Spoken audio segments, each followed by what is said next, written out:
from Port Harcourt, River State. Uche, give us an update. We understand now that the certificate of return has been presented to the local government chairman-elect and the councillors-elect as well. Very correct. That happened about an hour ago at the River State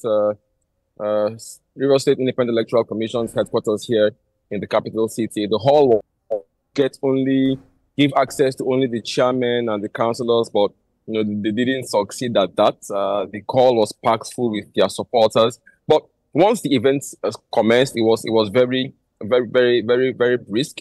All the 23 chairmen were called out along with their vice chairmen, get their signatures signed, and they pick up their certificates, and that was it. Then after that, the commission announced that the councillors, the 319 councillors, would pick up their own certificates from the offices of the various commissioners of the commission who are in charge of the various local government areas. So that happened after we dispersed from the hall. We had our interviews taken. Then while the councillors were having their own certificates, offices of the commissioners, the various commissioners, Commissioner 1 and 4. So right now, what we're looking out for is the swearing in of the local government chairman, which would happen at the State House conventionally by the administrator, and from there they would move to the local government secretariats, where the chairman will in turn swear in the councillors. So that's the stage that we are in right now. And this just takes my mind back to the first election that was held and all of the controversy around it.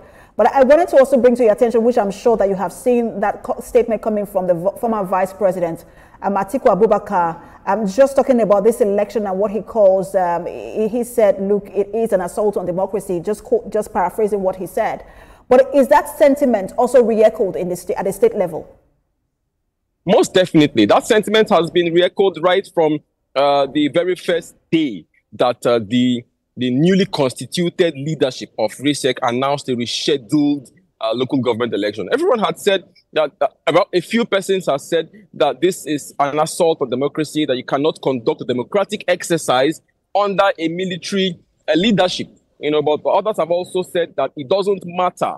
Also, we interviewed a number of observers yesterday who acknowledged the fact that this is indeed a unique election conducted under peculiar circumstances. The statutory 150 days for the participants to prepare was not given and all of that. But they have said yes, but you do not expect everything to be done according to the books, because this is a state of emergency. They describe this election as an interventionist move by the current leadership in the states to ensure that there is no vacuum at the third tier of government whenever the state of emergency is lifted. So even though there are those who want to cast shadows on the credibility and legality of the exercise, there are also those who will tell you that this is a move of necessity. This is an intervention that was necessary to avoid any constitutional loopholes that may arise in the event when democratic governance is fully restored by virtue of the lifting of the state of emergency. This is September.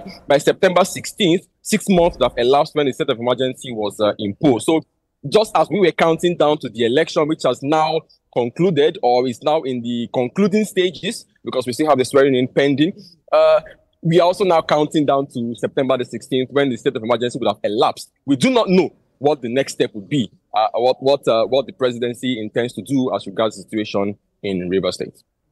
Anyway, Uche, you know that River State has always been a unique state when it comes to its politics, so we'll continue to follow development there as well and get updates for you. Thank you so much for that update. Our correspondent, Uche Okoro, live for us in River State.